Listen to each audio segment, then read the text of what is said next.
রাত 12টা বাজে তুমি ঘুমায় গেলা, মা ঘুমায় গেল, বাপ ঘুমায় গেল, বিবিও ঘুমায় গেছে, পাড়া পড়শি ঘুমায় গেছে। আল্লাহ বলেন আমি তো ঘুমাই নাই বান্দা, আমিও তো ঘুমাই নাই। সারাদিনে আমিও তো জগৎটা পরিচালনা করছি, তবুও তো আমার কোনো ক্লান্তি নাই, আমি তো ঘুমাই নাই। কেন ঘুমাই নাই জানো বান্দা? রাতের 2টা বাজে যদি তোমার পেশাব করতে হয়, রাতের 3টা বাজে যদি তোমার দরজা খুলতে হয়, তখন যদি তোমাকে উঠতে হয়, আর আমি যদি ঘুমায় যাই বান্দা, তোমারে চোখ মেলে দিবে কে?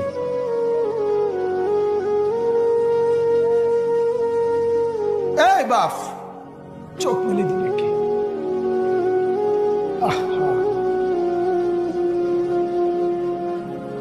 আল্লাহ আমাদেরকে মাফ করে।